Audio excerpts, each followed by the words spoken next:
What's up, everybody? So, in lieu of the entire, apparently, JFK file being released, I believe it was last week, I decided to go back and watch an old favorite of mine that I grew up watching as a teenager, JFK, written and directed by Oliver Stone, starring Kevin Costner, with some very notable appearances by Joe Pesci, Tommy Lee Jones, Kevin Bacon, Donald Sutherland, John Candy, Sissy Spacek.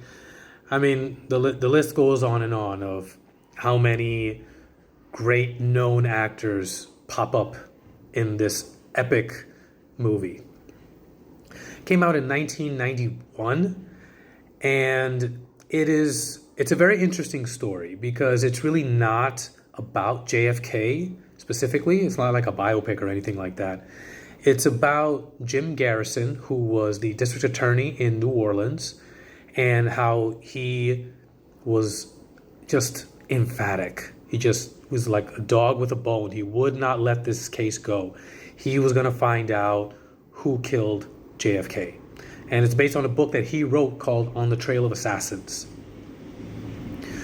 And he's the only one so far that charged anyone with the assassination of JFK. And it's basically tracks how, like, the movie starts with the assassination and it ends with the verdict of the individual that he eventually charged with the murder being involved in it in some way, shape, or form. And it's an incredible achievement from a writer's standpoint, just from the script aspect of it, because there is so much exposition, there is so much that has to be explained, there is so much history that has to go into it. I mean, I watched it maybe half a dozen times as a teenager and in my 20s, and this was the first time I had watched it in probably 15 years at least. And I'm watching it with my wife, and my wife is not American, she's Brazilian, so she didn't grow up with any of this. So there was a lot of, like, as we're watching it, some pausing and giving some historical context to a lot of the things that was going on, Bay of Pigs, Cuban Missile Crisis, Vietnam, etc.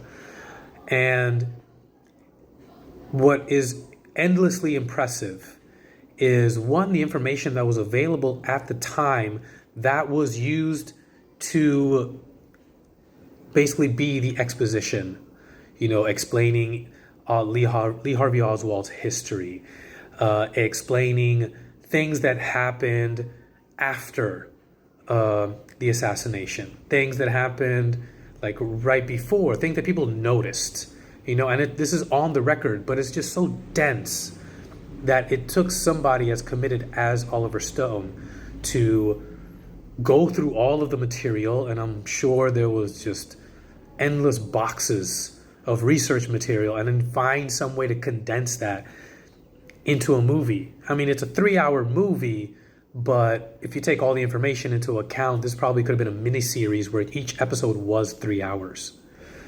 And to me, the most impressive aspect of this movie is just how it just keeps your interest. You are consistently engaged. You're not bored, and I think some of that is, of course, the writing, but also some of the editing, so it's not like every scene, while they're explaining something, it's just like they're droning on and it feels like a college lecture.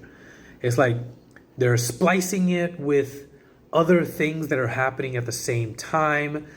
The different filters are used, so like they're explaining something that happened in history, so now it's in like this grainy black and white, and then it goes back to present day of the scene, and so it's back to color.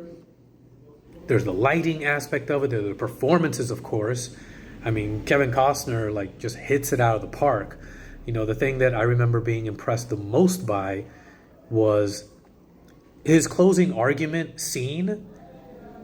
I feel like that must have been like 50 pages that he had to memorize. There was just so much information as he's telling the story of everything that led up to the assassination and everything that happened afterwards and the cover-up and all of that.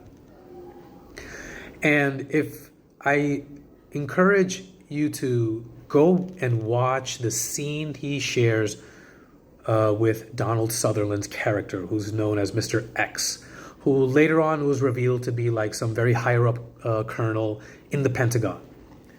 But he gives information about things that were happening in the military aspect of it that point to, people in the Pentagon, some people in the Pentagon being responsible for the planning and execution of the assassination.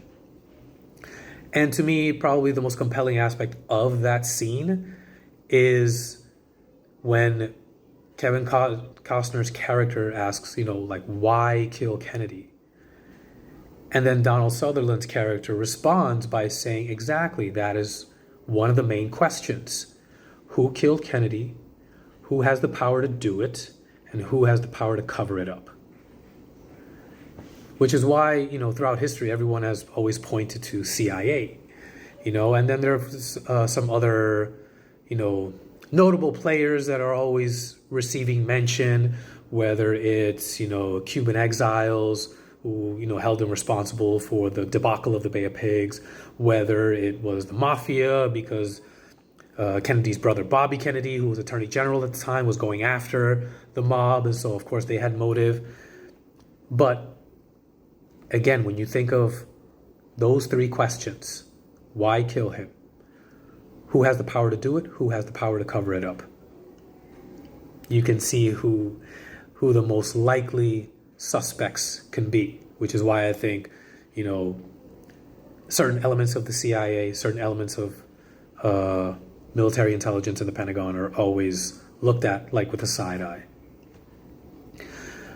But if you haven't watched it, watch it. It's such a great one. I agree with Tarantino, who's said once that JFK is Oliver Stone's best movie. And I think it is because of the giant mountain he had to climb making the movie, and with just the execution. Whether it's condensing everything in the time that he had, giving the information that had to be delivered in a way that is understandable and doesn't go over your head. And of course, the performances he was able to get out of the actors. All of it is just primo, top notch. But I'd like to know what you guys think. Let me know what you think in the comments below. Smash that like button, give me a follow, and I'll see you guys next time.